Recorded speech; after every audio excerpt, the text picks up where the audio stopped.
कार्यक्रम के प्रसारण पुण्यार्जक हैं श्री आरपी जैन, श्रीमती ममता जैन, श्री प्रशांत जैन, श्रीमती दिव्या जैन, पुत्र भरत जैन, श्रीमती सौम्या एवं पारस जैन। एक फूल है, देखने में बहुत अच्छा लग रहा है।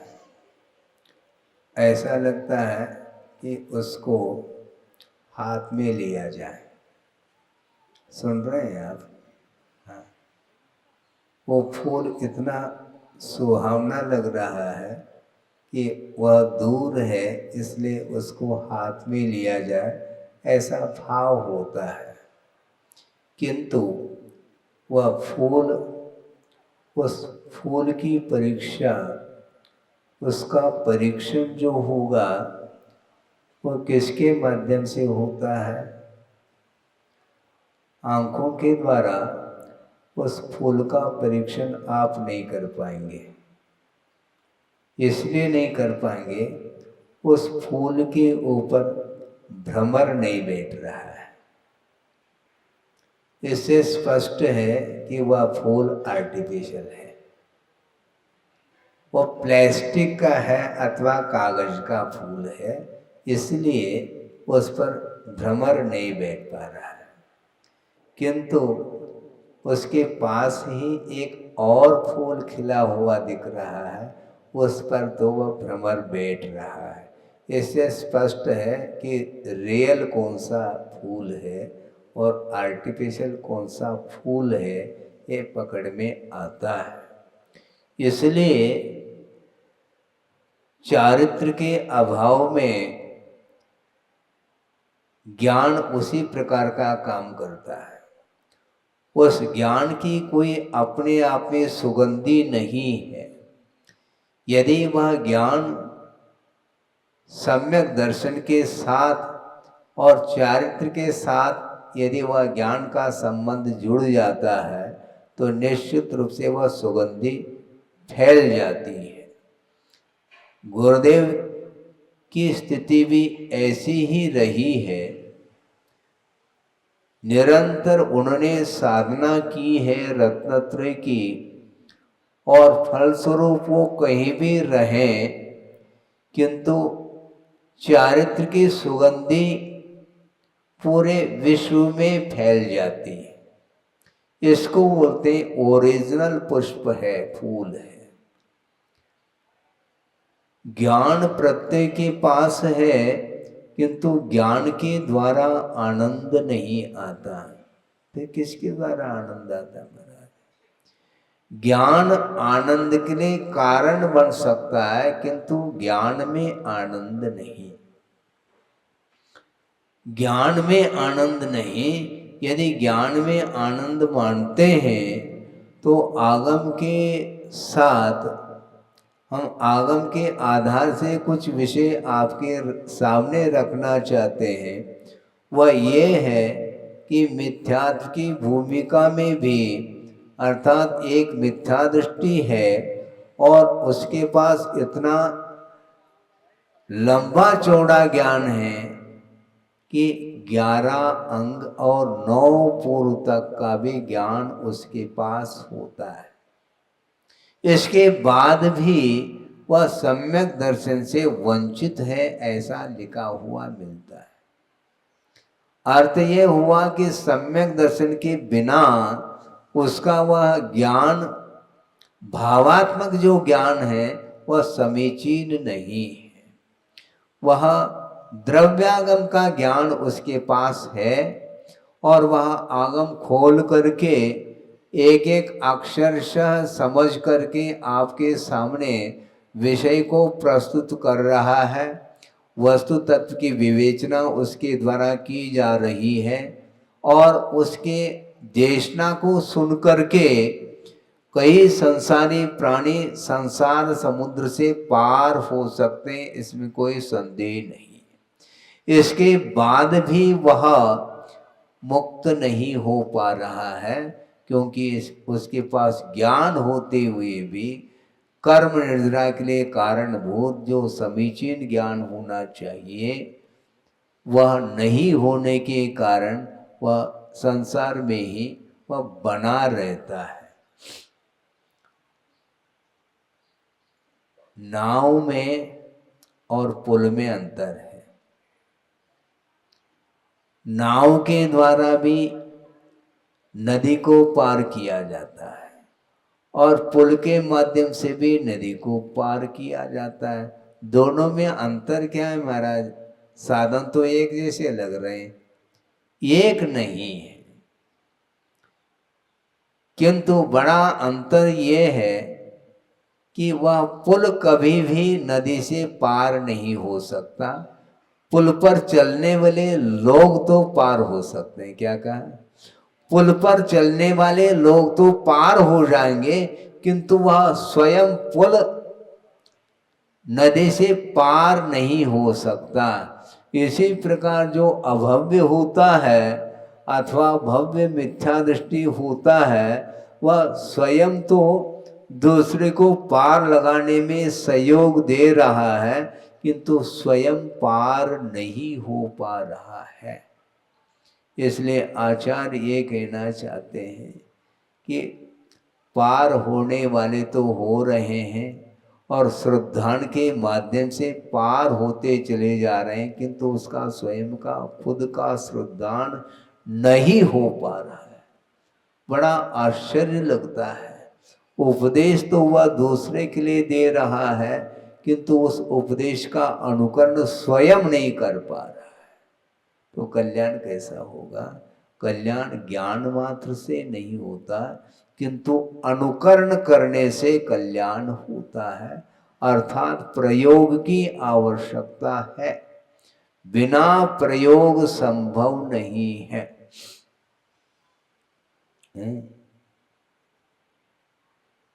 एक रुग्ण व्यक्ति है, वह कहाँ पर पहुंचा है?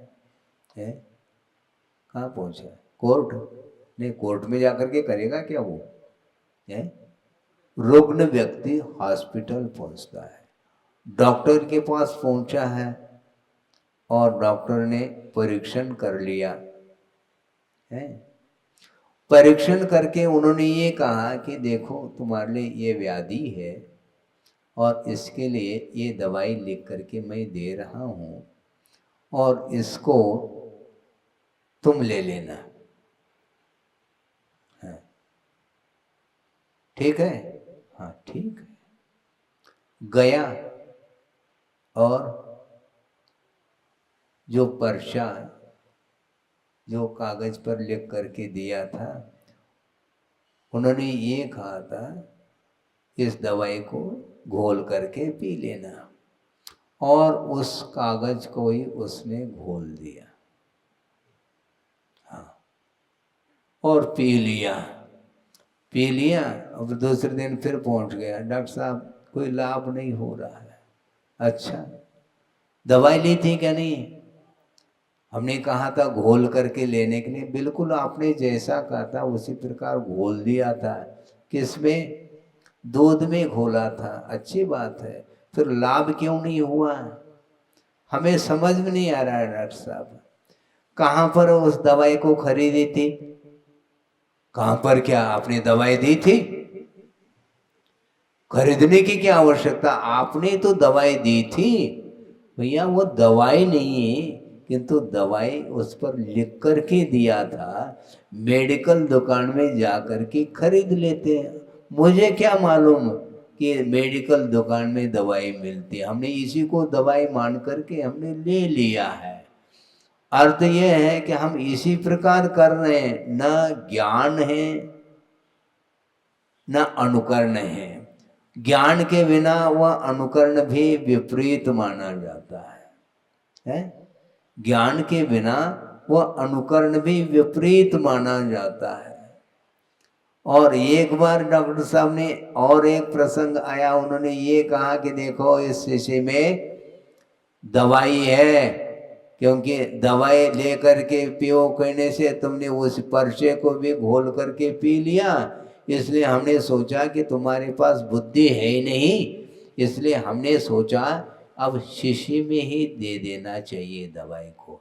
और देख लो ये एक शीशी भर करके दवाई दी है, ये लिक्विड है, इसको हिला करके ले लेना है।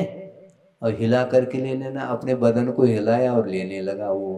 अरे शीशी को हिलाओ, शीशी को हिला हिला करके ले, वह दवाई पूरी घुल जाना चाहिए। मतलब हर बात को समझाने की, विवेक सिखाने की आवश्यकता पड़ रही है। और विवेक आने के उपरांत भी यदि वह नहीं पिएगा तो भी रोग दूर नहीं होने वाला है। यानी समीचीन ज्ञान भी आवश्यक है और ज्ञान के साथ साथ उसका प्रयोग भी होना चाहिए। ज्ञान चारित्र के लिए है, चारित्र ज्ञान के लिए नहीं। ज्ञान जो है चारित्र को अंगीकार करने के लिए ज्ञान था, क्योंकि पंचेंद्रिय के विषय ये संसार के लिए कारण है और इनका त्याग मुक्ति के लिए कारण है। त्याग धर्म मोक्ष के लिए कारण है और वह पंचेंद्रिय के विषयों का ग्रहण यह संसार के लिए कारण है। इतना भर समझ में नहीं आ रहा है संसारी प्राणी को। आश्चर्य होता है कितना सरल है ये। बहुत बड़े बड़े पोथी पढ़ने की आवश्यकता नहीं है, उपयोग लगाने के लिए पढ़े, इसमें कोई बाधा नहीं। किंतु वस्तुतः ज्ञान उसी को बोलते हैं कि हमारे लिए विकास के लिए, आत्मिक विकास के लिए, आत्मोन्नति के लिए ज्ञान होना चाहिए। प्रयोजन भूत तत्व का परिज्ञान होना चाहिए, इतना ही ज्ञान पर्याप्त है। बाकी सारा सारा वह ज्ञान आवश्यक नहीं है, उसकी आवश्यकता नहीं है, किंतु भेद ज्ञान होने की आवश्यकता है। ये भेद ज्ञान अभी तक नहीं हो पाया, अब कब होगा भगवान ही जानते हैं। आश्चर्य लगता है, अतीत अनंत काल व्यतीत किया है और इतना ज्ञान नहीं हो पाया। ये मेरे लिए ग्रहण करने योग्य वस्तु क्या है और मेरे लिए छोड़ने योग्य वस्तु क्या है, इसका ज्ञान अभी तक नहीं हुआ। अब कब होगा, क्या होगा, इसके बारे में हम कुछ नहीं कह सकते। आगमकार भी हैरान हो रहे हैं, वो क्या समझाएंगे, कितने बार समझाएंगे, कब तक समझाएंगे। समझाने की अपनी एक सीमा होती है, एक सीमा तक तो समझाया जा सकता है, किंतु दूसरे को समझाने की क्षमता आने के उपरांत भी वह स्वयं समझ नहीं पा रहा है। इसमें आश्चर्य है। दूसरे के लिए तो वह संबोधन दे करके कल्याण करने के लिए अपना योगदान दे रहा है, किंतु उस ज्ञान के माध्यम से स्वयं वह अपना आत्म कल्याण नहीं कर पा रहा है। जबकि आचार्य कहते हैं ज्ञान जो है वह स्वपर प्रकाशी, ज्ञान जो है अपने आत्मा को भी प्रकाशित करता है और पर वस्तु को भी यथार्थ प्रकाशित करने की क्षमता उस ज्ञान में है। और उस ज्ञान के माध्यम से दूसरे को समझाने के लिए तो कटिबद्ध है, किंतु स्वयं उस ज्ञान के माध्यम से अपने आत्म तत्व को प्रकाश में नहीं ला पा रहा है। आत्मा प्रभावनीय रत्नत्रय तेजसा सततमेव दान तपोजन पूजा विद्यातिशयश्च जिन धर्म। जिन धर्म की भी प्रभावना कर लेनी चाहिए और आत्मा की भी प्रभावना कर लेनी चाहिए। आत्मा की प्रभावना का अर्थ उस आत्म तत्व को प्रकाश में लाने का पुरुषार्थ करना चाहिए। आत्मा प्रकाशित होती है किसके द्वारा? रत्नत्रय तेज सा, रत्नत्रय रूपी तेज के माध्यम से वह आत्म तत्व प्रकाशित हो जाता है। और दान तप और जिनेंद्र भगवान की पूजा आदि के माध्यम से जिन धर्म की प्रभावना की जाती है, सोचो विचार करो। दान करने से भी प्रभावना होती है महाराज? हाँ, क्यों नहीं होती? कुछ लोगों की धारणा है, कुछ ऐसे भी स्वाध्यायशील बंधु होते हैं, उनकी धारणा कुछ अलग ही बनी हुई है। वो धारणा ये बनी उनकी, ये दान करना, देव दर्शन करना, पूजन अर्चन करना, अभिषेक करना, इसके माध्यम से केवल बंद होता है, ऐसी उनकी धारणा है। केवल बंद होता है, क्योंकि इसमें तो शुभ परिणाम है और शुभ परिणाम के द्वारा बंद होता है। ये आगमकार कह रहे हैं, शुभ पुण्यस्य अशुभ पापस्य। शुभ योग के द्वारा पुण्य का आश्रव होता है और अशुभ योग के द्वारा पाप का आश्रव होता है। और ये दोनों आश्रव संसार के लिए कारण बताया गया है, इसलिए हमें आश्रव और बंध से बचना है। इसलिए मंदिर आने में विकल्प होता है, और विकल्प संसार के लिए कारण है। ये ठीक है, क्योंकि विकल्प संसार के लिए कारण है और निर्विकल्प अवस्था मुक्ति के लिए कारण है। इसीलिए एक सज्जन ने कहा कि महाराज, ये विकल्प से हमें दूर करो। ये कब तक विकल्प करते रहेंगे हम?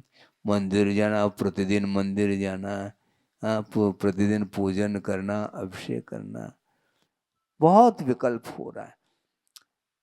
मंदिर न जाना पड़े महाराज, ऐसा कोई उपाय बताओ। हम बता रहे हैं, लेकिन इसको एकांत से नहीं पकड़ना, एक विवक्षा बना करके इस विषय को रखा जा रहा है। मंदिर जाने की आपको कोई आवश्यकता नहीं, किंतु घर जाने की भी आवश्यकता नहीं है, ध्यान रखो। घर तो जाओ लौट लौट करके, और मंदिर जाने में तुम्हें विकल्प होता है। घर जाना, दुकान जाना बंद करो, फिर बाद में मैं कहता हूं मंदिर जाने की भी कोई आवश्यकता नहीं पड़ेगी तुम्हें, क्योंकि निरंतर एकांत स्थान में जा करके साधना करने वाले साधक होते हैं, वहां पर जनबिंब नहीं मिल रहा है। हमें पूछना चाहते हैं, बाहुबली का इतिहास आपको ज्ञात है? बाहुबली भगवान दीक्षित हो गए हैं और वन में जाकर के वो तप कर रहे हैं। 1 साल तक उपवास के साथ सुदूर जंगल में, वन में, भयानक वन में जाकर के और रात दिन वो खड़े हैं। मंदिर गए वो? क्यों गए? जिनेंद्र भगवान का दर्शन किया? जिनेंद्र भगवान के पास जाकर के स्तुति वंदना आदि की? नहीं की। वंदना जाने की आवश्यकता नहीं, आवश्यकता होती तो उनको भी जाना चाहिए था। वंदना जो की जाती है वह हृदय से वंदना की जाती है, ये ध्यान रखो। और वहां पर खड़े होकर के निरंतर उन्होंने पंच परमेष्टि की ही आराधना की है और प्योर आराधना उन्होंने की है। 1 साल तक आहार नहीं लिया, चतुर्विध आहार का त्याग है। सोचो विचार करो, बन सकता है? ऐसे बन जाए तो आपको मंदिर जाने की कोई आवश्यकता नहीं। महाराज ये बहुत कठिन है, तो बैठो शांति से और भगवान की आराधना करो। स्वर्णोदय बनाओ जल्दी जल्दी और भगवान के सामने भाव विभोर होकर के पूजन अर्चन करो, जिसके माध्यम से सम्यक दर्शन में विकास होता है। इसको सम्यक तो वर्धनी क्रिया कहा है।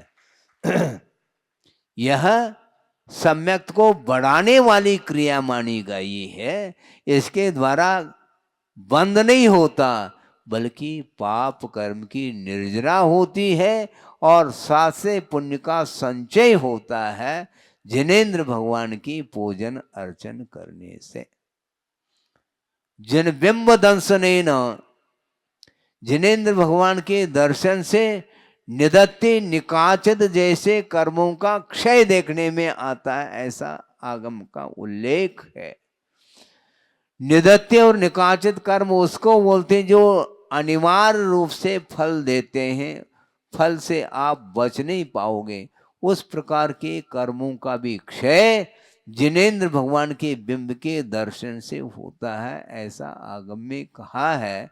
और कुछ लोग कहते हैं कि एकमात्र बंद ही होता है, ये ठीक नहीं। विशिष्ट पुण्य का संचय होता है। जिनेंद्र भगवान के दर्शन करने से भावों में पवित्रता आती है। और पुण्य की परिभाषा भी यही लिखी हुई मिलती है कि पुनाति आत्मानं पवित्री क्रियते आत्मा येन तत्पुण्यम। जो आत्मा को पवित्र बनाए अथवा जिन परिणामों के माध्यम से आत्मा पवित्रता का अनुभव करे, उसका नाम पुण्य बोला है। और उसको तुम बंद के लिए कारण कह दो तो इससे बढ़ करके और कौन सा विरोधाभास है। आगम विरुद्ध ये धारणा है। इन धारणाओं को समय रहते परिवर्तित कर लेना चाहिए और सही सही आगम का अध्ययन कर लेना चाहिए। आचार्यों की कौन सी विवक्षा है, क्या है, इसको बिना समझे यदि हम धारणा बना लेते हैं तो निश्चित रूप से उसके माध्यम से हित नहीं होने वाला है, बल्कि वह ज्ञान अहित के लिए कारण शुद्ध होता है। अहित के लिए ज्ञान भी अहित के लिए कारण बनता है। वह विपरीत ज्ञान माना जाता है। वह विपरीत ज्ञान ही अहित के लिए कारण बनता है, और जो समीचीन ज्ञान है वह हित के लिए कारण बनता है। इसलिए कभी भी भूल करके भी इस प्रकार का परिणाम नहीं लाना कि भगवान के पूजन अर्चन करने से एकांत रूप से बंद ही होता है, नहीं, किंतु पाप कर्म की निर्जरा उसके बिना संभव नहीं है। इसलिए बाहुबली भगवान एकांत में 1 साल के लिए खड़े रहें, किंतु निरंतर चारों दिशाओं में और विदिशाओं में हैं जो शुद्ध साधुगण देवा ये सर्ववृद्धि संपन्ना योगी गणा स्थान अहम वंदे, ऐसा कहा। परोक्ष रूप से भी वंदना की जाती है। नंदीश्वर द्वीप आप जा सकते हैं? नहीं जा सकते, किंतु यहीं पर बैठे बैठे नंदीश्वर द्वीप में जो अकृत्रिम चैतान्य है उनकी वंदना यहीं पर बैठे बैठे गदगद होकर के, भाव विभोर होकर के, भक्ति के साथ उनकी पूजा और उनकी वंदना और स्तुति आदि की जाती है। भाव ही तो है। अब देखो, विवक्षा बना रहा हूं मैं। आपके पास एक अलग ही क्वालिटी का पुण्य है। अच्छा महाराज, आज आपको क्या हो गया? हमारी पुण्य की प्रशंसा कर रहे हैं आप, क्यों नहीं करेंगे? आपका इतना पुण्य है, आप सुबह बैठे हैं कहाँ पर? दिल्ली में, और 1 घंटे में आप कहाँ पहुंच गए? शिखर जी पहुंच गए। पुण्य का ही तो उदय है। और मुनि महाराज हो तो पहुंच पाएंगे क्या? तो मुनि महाराज का पुण्य कहाँ है? अब यहाँ पर बैठे हैं, सीधा बेंगलोर उतर गए, श्रवण बेलगोला उतर गए और वहां पर दर्शन कर रहे हैं। 1 आध घंटे के भीतर आप इधर से उधर पहुंच जाएंगे। पहुंचते कि नहीं? और इतनी दूरी यात्रा करके नाश्ता के लिए पुनः अपने स्थान पर आ जाते हैं घंटे 2 घंटे के अंदर है। और वहां जाकर के अच्छे वस्त्र पहन करके, शुद्ध वस्त्र पहन करके, अभिषेक पूजन आदि करके आ जाते हैं। ये पुण्य के बिना हो रहा है क्या? फिर इतना पुण्य तो फिर महाराज का तो है नहीं है। और दूसरी बात, चातुर्मास का समय है, अब हिल नहीं सकते महाराज, फिर कैसे करेंगे हम? ऐसा थोड़ी होता है। हम यहीं बैठे बैठे भगवान की वंदना, यहीं बैठे बैठे समय शेखर जी की वंदना, यहीं बैठे बैठे नंदीश्वर द्वीप में जो अकृत्रिम चैतन्य आदि हैं उनकी वंदना कर सकते हैं और करते हैं। उसके माध्यम से पुण्य का संचय, वह गृहस्थ से भी ज्यादा पुण्य का संचय वह श्रवण कर सकता और करता है। ये अपनी अपनी भूमिका है। ये है। आप दान देते हैं, आहार दान, मैं तो दे नहीं सकता। फिर आहार दान के माध्यम से जो पुण्य का संचय होता है वो मेरे द्वारा तो हो नहीं पाएगा है? होता है? मैं पुण्यार्जक नहीं बन सकता। और आप डेली बन रहे हैं। ऐसा नहीं है, आपकी भूमिका है। आप अपनी भूमिका के अनुरूप पुण्य संचय करने के लिए साधन है आपके लिए, किंतु श्रवण के पुण्य संचय के लिए अलग साधन हुआ करते हैं। और वो आहार दान नहीं देते हैं, फिर दान ज्ञान दान देते हैं। देते कि नहीं? ज्ञान दान देते हैं और रत्नत्रय का भी दान देते हैं। गुरु जो होते हैं वे रत्नत्रय का दान देते हैं और उस रत्नत्रय की आराधना के माध्यम से मोक्ष तक पहुंच रहा है। तो मोक्ष तक पहुंचाने में यदि कोई निमित्त है तो गुरु हैं, ये कहा है। आपने पड़गान कर लिया, नवदा भक्ति पूर्वक पड़गान करके आहार संपन्न कराया और महाराज को पहुंचाने के लिए गए। कहाँ तक है? जहाँ महाराज जिस स्थान में रहते हैं वहां तक कमंडलू लेकर के पहुंचाने के लिए गए हैं। किंतु गुरु रत्नत्रय दान करके मोक्ष तक पहुंचाने में वह निमित्त कारण है। सोचो, विचार करो। वो भी दान ही दे रहे हैं और श्रावक भी दान देता है। अपनी अपनी भूमिका के अनुरूप दान किया जाता है, किंतु वह दान पात्र के लिए दिया जाता है। बिना पात्र का परीक्षण किए दान नहीं होता। विधि द्रव्य दात्री पात्र विशेषा तद विशेष, ऐसा एक सूत्र आता है। विधि, विधि विशेष, द्रव्य विशेष, दात्री विशेष और पात्र विशेष, तब कहीं जाकर के दान में विशेषता आती है। बीज का आपने वपन किया है, मैं मानता हूं, किंतु उस बीज का वपन कहां पर किया है? पाषाण खंड पर कर लिया, अंकुरित होगा। उसी प्रकार जो उन्मार्ग पर चल रहा है उसको जो दान देता है तो उस दान का फल नहीं मिलने वाला। सत पात्र का चयन करो। हाँ, दाता भी परीक्षक होता है और होना चाहिए। आंख मेच करके किसी के प्रति हम पात्र मान करके उसके लिए दान देंगे तो उस दान के माध्यम से जो सात से पुण्य का अर्जन होना चाहिए वो नहीं हो सकता। जो उजड़ जमीन है, उपजाऊ नहीं है, उस स्थान पर यदि मान लो अच्छे बीजों का भी वपन करोगे तो भी वह बीज नष्ट हो जाएगा, वह फलेगा नहीं। अंकुरित होने की क्षमता उस भूमि में अंकुरित कराने की क्षमता नहीं है।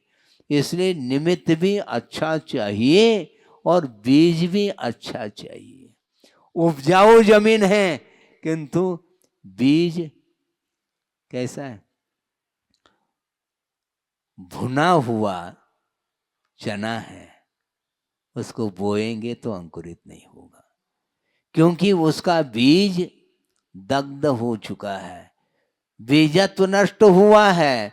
उपजाऊ जमीन में भी उसको डालोगे और खाद पानी भी दोगे तो भी वह अंकुरित नहीं होगा, वह नष्ट होगा, क्योंकि बीजत्व समाप्त हुआ है। उसी प्रकार निमित्त और उपादान दोनों मौलिक है। दाता की परीक्षा पात्र करता है और पात्र की परीक्षा दाता करता है। दोनों एक दूसरे के परीक्षण के बिना वो कार्य नहीं कर सकते, नहीं करना चाहिए। हाँ, विधि अर्थात नवदा भक्ति पूर्वक श्रमण है, श्रमण के योग्य नवदा भक्ति अलग है, क्षुल्लक अधिक है, उसके प्रति यथा योग्य भक्ति करके वह आहार देता है। अप्सूनारंभाणाम आर्याणाम इष्यते दानम, इस प्रकार रत्नकर्ण श्रावकाचार्य के अंदर आचार्य समंतभद्र स्वामी ने लिखा। जो 5 सूनों से ऊपर उठा हुआ है, सूने कितने होते हैं? गिनो, श्रावक हो तुम लोग, 5 सूना भी नहीं जानते हैं? चक्की, चूल्हा, बाल्टी और उखली और बोहारा, ये 5 सूने माने जाते हैं। ये आरंभ के कार्य में आते हैं, इनके द्वारा आरंभ होता है। और जिसके पास ये 5 सूने नहीं है, वो आहार देने का, वह आहार के लिए वह पात्र माना जाता, उसको आहार देना है भक्ति पूर्वक। करुणादान अलग वस्तु। कोई दुखी जीव है, उसके लिए भी दान दिया जाता है, किंतु वह करुणा दान के अंतर्गत आता है, वह पात्र दान नहीं माना जाता। वह करुणा का पात्र है, वह सत्पात्र नहीं माना जाता। सत्पात्र में तो जघन्य, मध्यम, उत्कृष्ट आदि जो भेद किए वे ही पात्र के अंतर्गत आते हैं।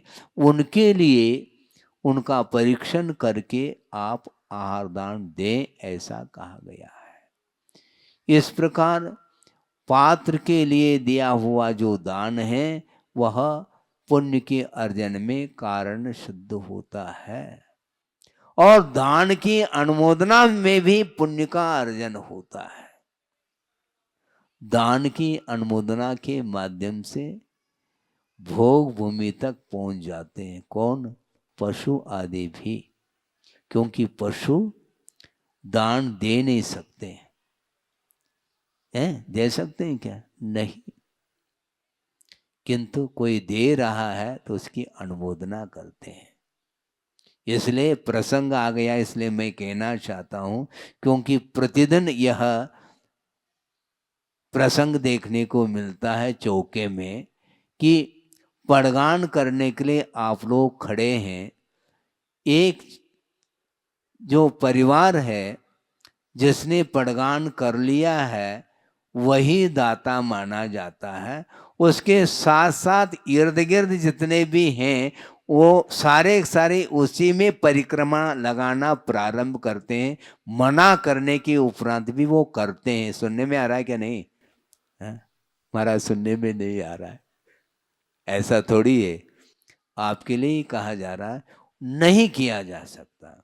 और वहां पर चौके में पहुंचने के उपरांत भी 1-1, 2-2 मिनट खड़ा रहना पड़ता। पहले से वो वही दौड़ करके पहुंच जाते हैं और वहां पर 20-25 ने 50 व्यक्ति तक वहां पर भीतर प्रवेश कर जाते हैं। और क्या बोलते हैं? महाराज हम इतई के हैं। एक और चालू हो जाता है, अरे आप इतई के हैं तो हम ही बाहर के आ गए और क्या? बाहर से तो हम ही आए हैं, आप तो वहीं के हैं, ऐसा नहीं। क्योंकि इसमें ये दोष माना जाता है। ये सदोष आहार की प्रक्रिया ठीक नहीं है। हम आहार नहीं लेते। महाराज क्या गलती हो गई? मैं आपकी गलती को सुधारना नहीं चाहता, क्योंकि मुझे अपने दोष को निकालना है। मैं सदोष आहार नहीं ले सकता, इतना कह करके हम आ जाते हैं। क्योंकि उनके दोषों को निकालेंगे बुरा और लगता है। हम कैसे करेंगे मुझे बताओ? आप ये कह रहे हैं मन शुद्धि, वचन शुद्धि, काय शुद्धि बोल दी, अच्छा, फिर आहार जल शुद्ध है। आहार किसका है? बनाया किसने? जिसने बनाया है वह दाता है, वह स्वामी कहलाता है। उसके द्वारा दिया हुआ आहार ही वह विधिवत आहार माना जाता है। इसलिए आप लोगों को चाहिए कि आहार देने की भावना है तो आप अनुमोदना करिए। अनुमोदना के माध्यम से भी पुण्य का अर्जन होता है, कारित के माध्यम से भी पुण्य का अर्जन होता है। दिला दो, देने की मान लो स्थिति नहीं है तो दिला सकते हैं। मान लो बीमार है, अस्वस्थ है, देने की क्षमता नहीं है तो दिलाया जा सकता है, उसमें भी पुण्य का अर्जन। अनुमोदना करेंगे तो भी पुण्य का अर्जन। तो कोई ये कहता है महाराज तो हम अनुमोदन करेंगे तो चल जाएगा। अब उसका दुरुपयोग, क्योंकि आपने ही कहा था अनुमोदना के लिए, हम 4 महीने के लिए अनुमोदना करते रहेंगे। ऐसा नहीं। प्रसंग देखो, यदि देने की क्षमता नहीं है तो उस समय अनुमोदन करो। दिलाने की योग्यता नहीं है तो अनुमोदन करो, ये कहा गया है। और देने की क्षमता नहीं रखता कौन? वह पशु। किंतु जो दे रहा है उसकी अनुमोदना के माध्यम से पुण्य का अर्जन करके वह भोग भूमि का मनुष्य बन सकता है, ये कहा गया है। भोग भूमि का तिर्यंश भी बन सकता है। ये सारा सारा भावों का खेल है। इसलिए भावों को उज्जवल बनाने का हमें पुरुषार्थ करना चाहिए, ये कहा जा रहा है। इसलिए प्रतिदिन यह प्रकारांतर से विषय आपके सामने आगम के माध्यम से रखा जा रहा है। इसलिए आस्था बहुत बड़ी चीज है। आस्था के माध्यम से ही ज्ञान में समीचीनता आती है और उस ज्ञान के माध्यम से विवेक जागृत होता है और विवेक जागृत होते ही चारित्र की ओर वह कदम बढ़ाता है। इसलिए चारित्र के लिए ज्ञान का होना आवश्यक माना गया है। अहिंसा परमो धर्म की जय। बोधि समाधि परिणाम शुद्धि स्वात्मोपलब्धि शिव शोक सिद्धि चिंतामणिम चिंतित वस्तुदाने त्वा मंद मानस्य ममास्तुति। परम पूजा आचार्य गुरुवर श्री विद्यासागर जी मुनि महाराज की जय। इस कार्यक्रम के प्रसारण पुण्यार्जक हैं श्री आरपी जैन, श्रीमती ममता जैन, श्री प्रशांत जैन, श्रीमती दिव्या जैन, पुत्र भरत जैन, श्रीमती सौम्या एवं पारस जैन।